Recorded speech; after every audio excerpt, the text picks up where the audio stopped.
Praise the lord. యేసుక్రీస్తు నామములో మీ అందరికీ శుభములు తెలియపరుస్తున్నాను. Thank you lord. మీరందరూ క్షేమంగా ఉన్నారని నమ్ముతున్నాను. ఏ విషయంలో మీరు ఆధైర్యపడుతూ బాధపడుతూ దిగులు పడుతూ ఉంటే మీరు అస్సలు బాధపడకండి. దేవుడు మీ పక్షముగా యుద్ధం చేస్తున్నాడు. మీకు కళ్ళకు కనపడకపోవచ్చు, ఏమి జరగనట్టుగా అనిపిస్తే కానీ దేవుడు మీకు గొప్ప అద్భుతం చేయబోతున్నాడు. మీ దుఃఖ దినాలన్నీ నాట్యముగా దేవుడు చేస్తాడు. త్వరలోనే మీకు ఒక అద్భుతం జరుగుతాయి. మీరు మీ భయం నుండి, ఆందోళన నుండి, వేద నుండి పూర్తి విడుదల పొంది ప్రభును మయపరచబోతున్నారు. దేవుని బిడ్డారా, మనకు పరలోక తండ్రి ఇచ్చిన బహుమానములో అతిపెద్ద బహుమానం ఏదంటే పరిశుద్ధాత్మ దేవుడు. ఈరోజు ఇంకా అనేక మంది పరిశుద్ధాత్మ పొందకుండా ఉండటం ఎంతో విచారకరమైన విషయం. అపోస్తల కార్యం 2:38 రాయబడి ఉంది, మీరు మారు మనసు నిమిత్తము యేసుక్రీస్తు నామములో బాప్టిజం తీసుకొని మీరు గనక మనసు మార్చుకొని దేవుని దగ్గర అడిగితే గనక ఖచ్చితంగా మీకు పరిశుద్ధాత్మ దేవుడు ఇస్తాడంట. లూకాసు వార్త 11:13 అడుగుతున్న వాళ్ళకి ఎంతో నిశ్చయముగా పరిశుద్ధాత్మను ఆయన అనుకరిస్తాడని రాయబడి ఉంది.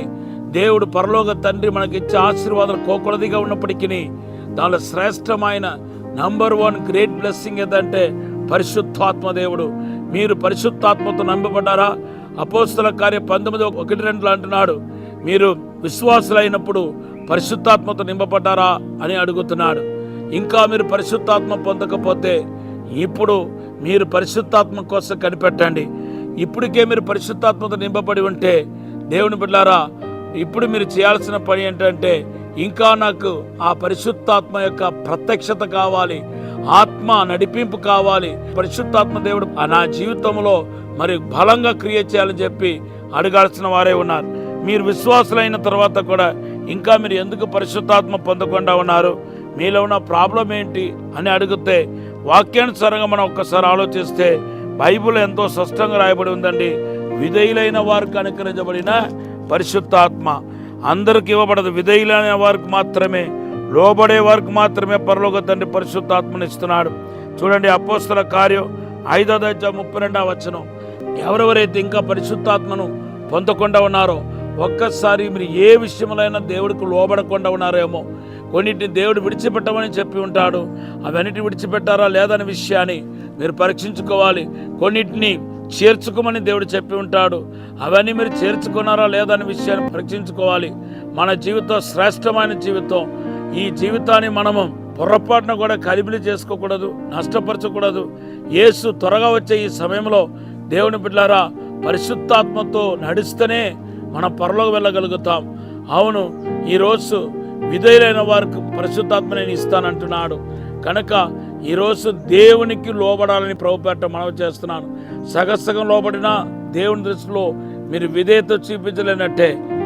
కనుక ఈరోజు సంపూర్ణంగా మీరు దేవుడికి లోబడండి. ఈవెన్ ఆలస్యంగా కూడా లోబడవద్దు, వెంటనే మీరు లోబడాలని ప్రభుపేట మనవి చేస్తున్నాను.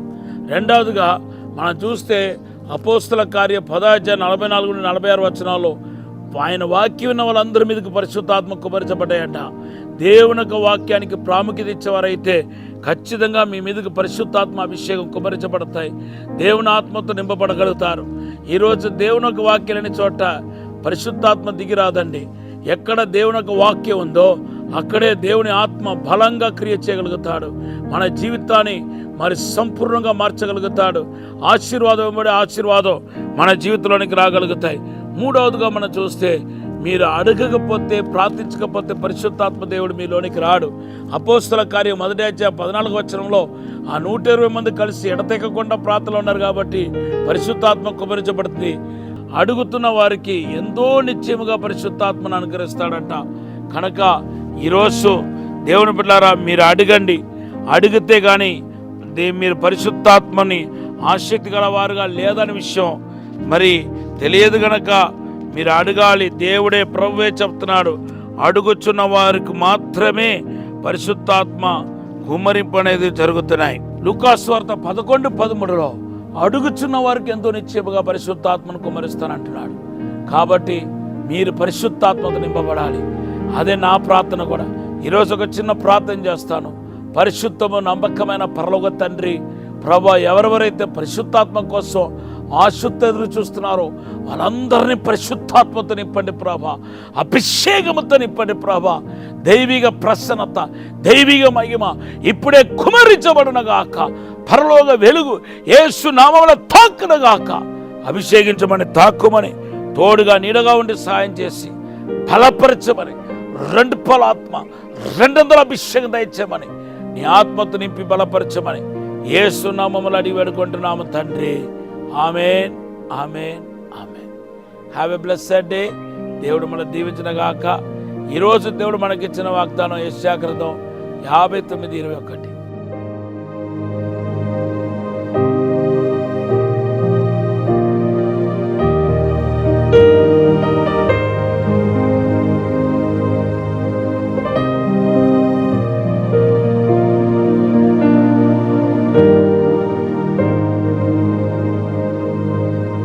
రాజమహేంద్రవరంలో దహించు అగ్ని 7 అభిషేక స్వస్థత ఆదివారపు ఆరాధనలు ఫిబ్రవరి 1వ తేదీ నుండి ప్రారంభించబడును.